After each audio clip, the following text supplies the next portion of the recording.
So, good afternoon, everyone. Today I'm wearing a barasaya, which represents the Hispanic influence tradition of Christian population in the municipal, many of whom migrated from Visayas and Luzon. So, the top is called baro.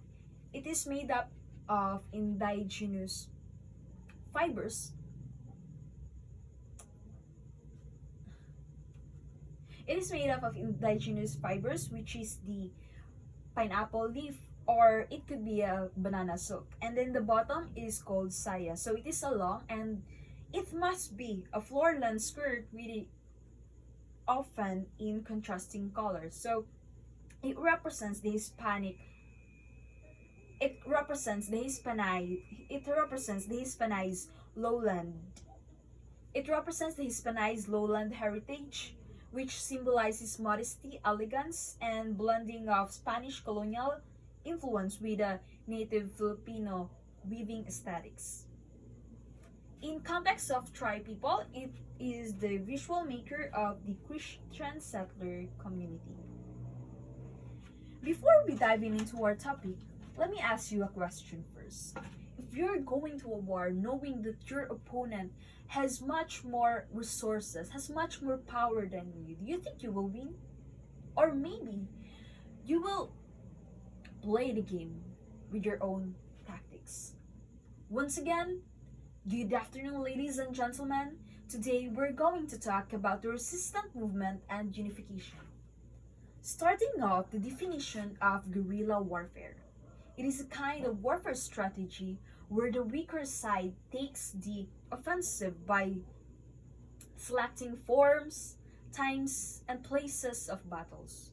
Also, it uses hit and run tactics, which relies on the element of mobility, concealment, and surprise. So, there are necessary factors in order to develop a strong guerrilla movement. So first is the environment. Not only geographical elements such as terrain, climate, roads, communication facilities, location of the town of the cities, but also the ethnic factors such as language, attitude, and religious belief. So it refers to the social environment. So in order to have a development of a strong guerrilla movement, they must blend in not only to the natural geography environment but also to its community, because its community will serve as a human shield. Well, later on we will have a further discussion. Next is the community support. It is need for the procurement of supplies and obtaining information on the enemy's strength, activities, and whereabouts. So it somehow connects with the social environment. It is provided by the locals and the other friendly parties. And the most important is the enduring spirit of resistance. It is a sacrifice due to the tremendous odds guerrillas are confronted with. Surmount whatever obstacles and frustrations may come on their way.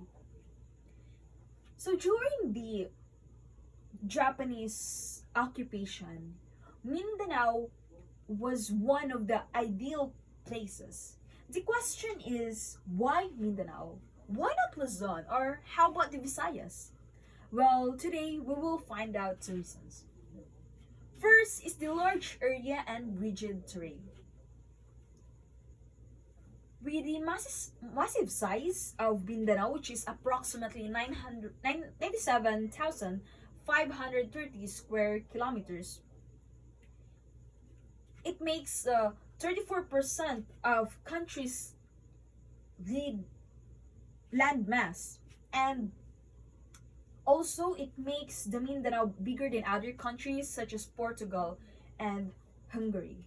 Next is the rugged topography. As we all know, Mindanao has a lot of mountain ranges, and also it has the country's highest peak, which is Mount Apo in the Davao. It makes the Mindanao to have a lot of spot to be able to hide and to make the ambushes, to consider its natural geography. So because of the mountain, they can just look whoever is gonna come up into this specific area.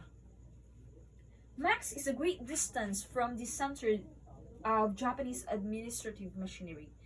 Japanese occupied only a few towns and cities along its 1,400 miles narrow coastline and left hinterland which comprised 95% of the island free from control. So, in other words, Mindanao serves as the blind spot considering that their headquarters of the Japanese was in Manila, which is from their main administrative machinery, and it makes the Japanese to have difficulties to control and monitor the whole Mindanao.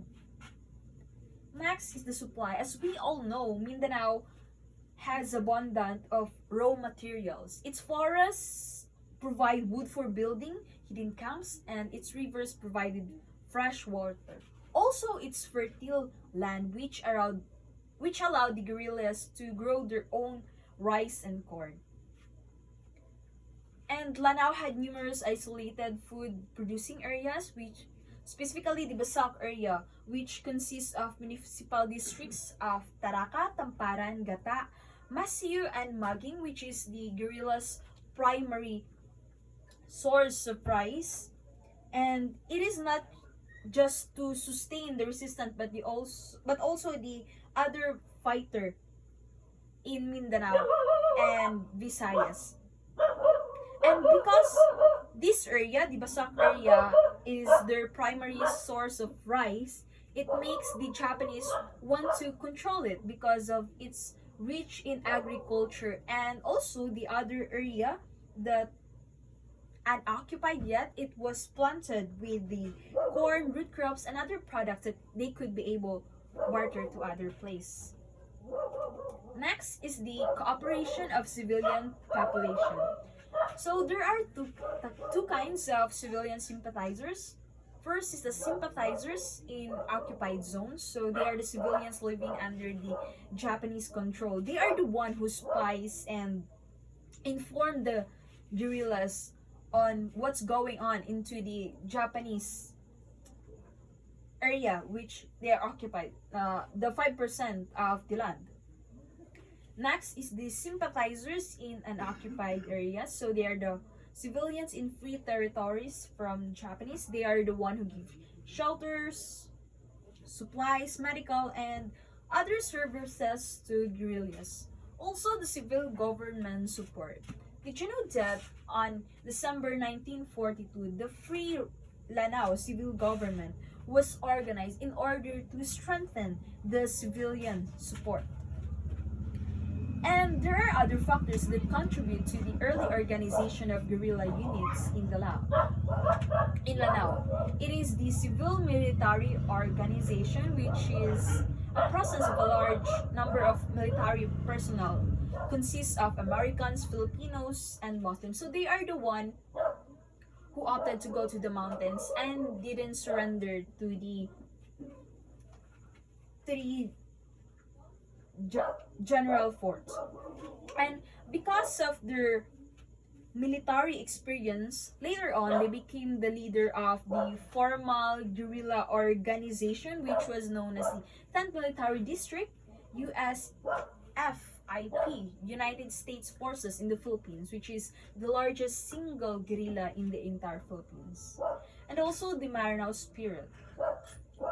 The Lanaos people's intense love for the freedom. As we all know, Maranaos don't get colonized easily, just like what happened to the Spaniards' colonization, and they are under military tradition of Maranaos. Well, in fact, they are the most martial people encountered by the Japanese in the country.